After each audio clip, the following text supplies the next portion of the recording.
Today we're gonna make some music with an analog synth, but I don't really know what I'm doing. How's it going? My name is Trev Barnes. I'm a guy that makes music on the internet, and I also run an academy helping musicians find their creative way. Donner recently sent over the L1. I've played with it a little bit, but not enough to really know what I'm doing with it. And I want this video to kind of be an exploration and a discovery into new territories. 99% of my synth experience comes from using VSTs. I have played synths before, but I've never actually recorded with them. So this is gonna be a fun challenge, I think. There are people much smarter than me to explain how an analog synth works. But from what I understand, this is a really good clone of the Roland SH-101, which if you listen to like a lot of 90s electronic music, you can hear the SH-101 with like Aphex Twin, Boards of Canada. I think even Madonna has a couple SH-101 features. But the goal, I just want to experiment with this, make some fun sounds, make some music, and learn more about this creative tool. Now, the first thing that you may notice about the L1 is that it is one complete unit. No. It actually comes with a magnetic, sort of like how MacBook chargers work, but it's a magnetic MIDI keyboard that you can just hook up to that and it completely syncs up with everything. You can purchase this as a rack mount module, but this is the first time I've ever owned an analog synth, so of course I opted for the keyboard with it. And the MIDI keyboard itself feels really nice. It has a whole LCD screen, bend, a mod wheel, and this can also be used as a standalone MIDI controller as well. Let's go ahead and fire Logic up and hear how this thing sounds. All right, so I have the synth hooked up. I'm running it through the Chroma console. We're gonna have some fun with that in a little bit. But right now, if I press any one of these keys, you get nothing. You get nothing! And the reason we get nothing is because we don't have any source mixer oscillators that are running. I want to put the reminder out there as well that I am not a synth person. This is not me showing you how to use a synth. This is us discovering together, of course. So those of you who are much more educated in the synth realm, feel free to leave a comment. But I want to start with the source mixer here. Let's just bring up some sub frequencies. We got something. All right, so we have basic sound here. Now this is a mono synth, meaning that two notes cannot be played at the same time. If I try to, you can't. So synths like this are really special for like arpeggiators, right?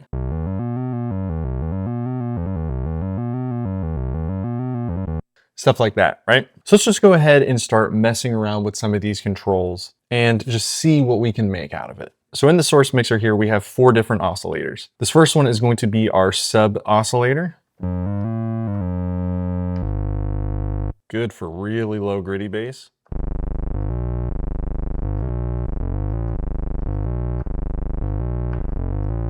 We have a square wave here.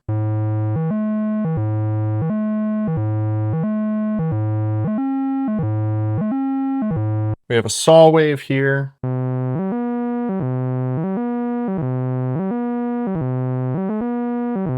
And then a triangle wave.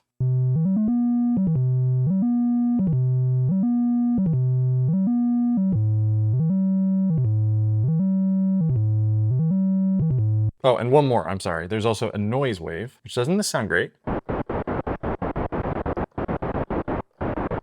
On its own, sure, it doesn't sound so great, but from what I've seen, you can actually use the noise to just add some grit, to add some texture to these other waves, but also you can make percussive elements with a monosynth as well. There's also a glide over here that feels really, really nice. So I'm just gonna go ahead and turn up all of these just to maybe the noise down a little. And we're just gonna get a slight glide.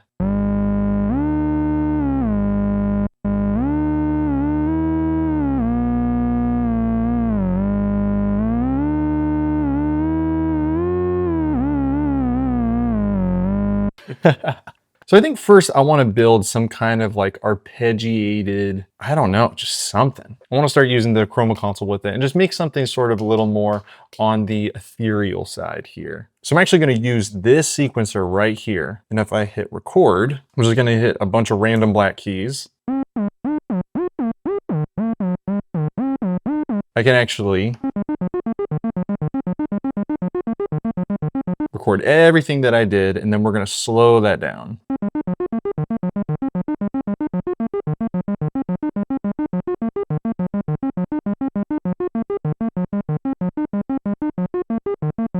Let's just start playing with it.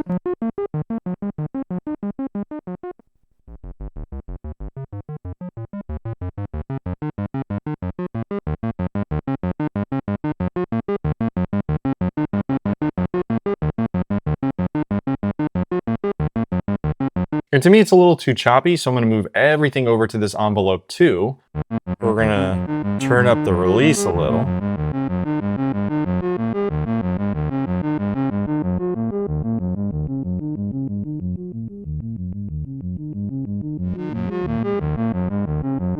Now we can bring in this LFO from over here.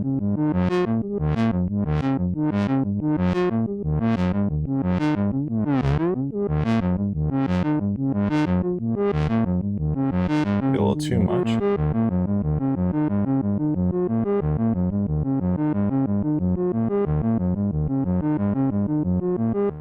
Now let's go ahead and just take this, bring the chroma console into it, and just start to make some kind of like weird atmosphere with it.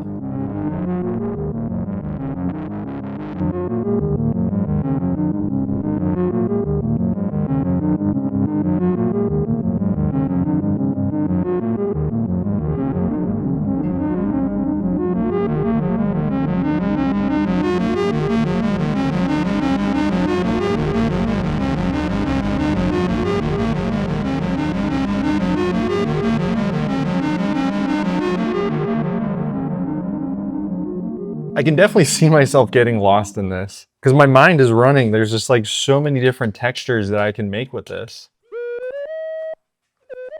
Oh, wait a minute.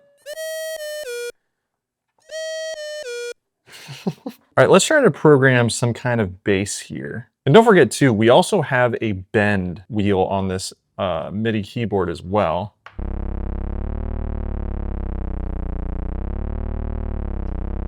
The response is actually pretty sick, I'm not gonna lie. So let's get into recording. Let's go ahead and make something. And I'm gonna start with like a really solid bass line here. Okay, let's start with that.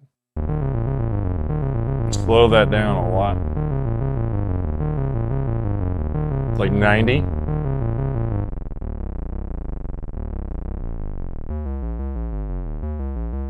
All right, and let's record that now into the DAW. And we'll just mess around with it as it goes.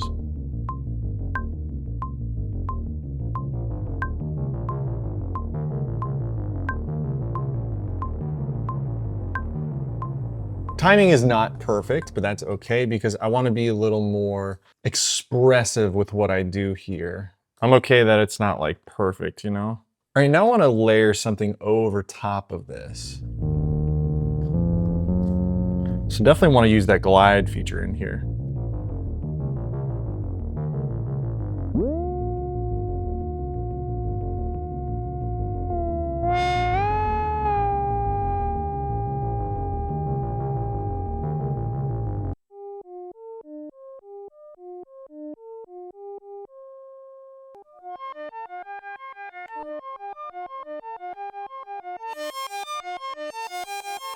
Add some reverb and delay.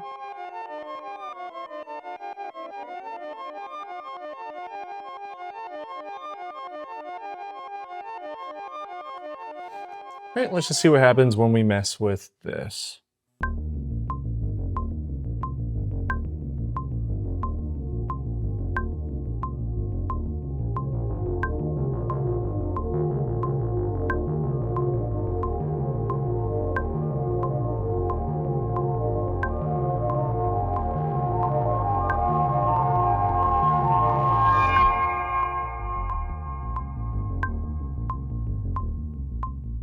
Very cool. I love this approach too because so much of what I do as a home studio musician revolves around, you know, doing everything in the box and everything being a VST. Whereas this, like I have physical control over everything. And it's also analog. Like there's no going back after I put the signal in there. So now I think I'm gonna put some kind of lead in here.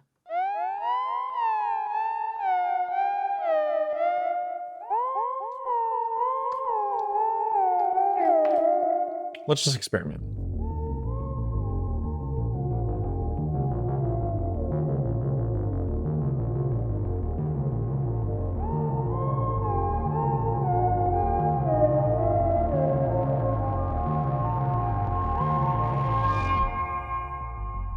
I don't know what I'm doing. I'm just having fun with it. Let's try to make something else.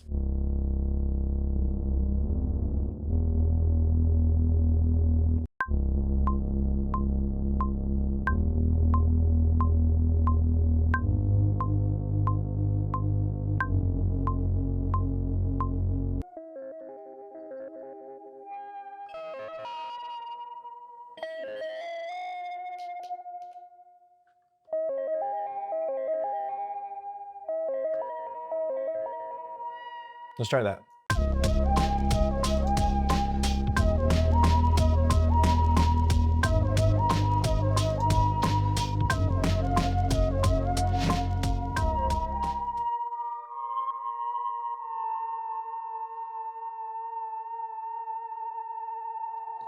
But I think I'm just going to build up some textures with this. Just kind of random notes here. Let's see what that sounds like.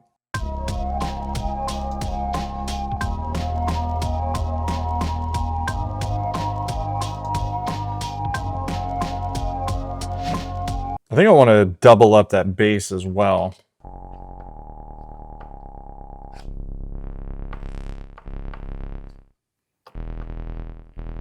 Let's add some more distortion.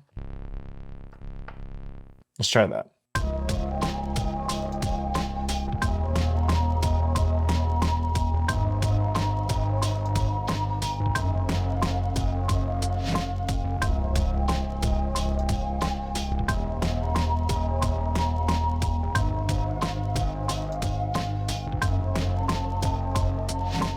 And just to cover the layers, because I think this sounds pretty big with pretty minimal layers, this is our basic beat. And I have this topper, first bass, second bass, melody, layer.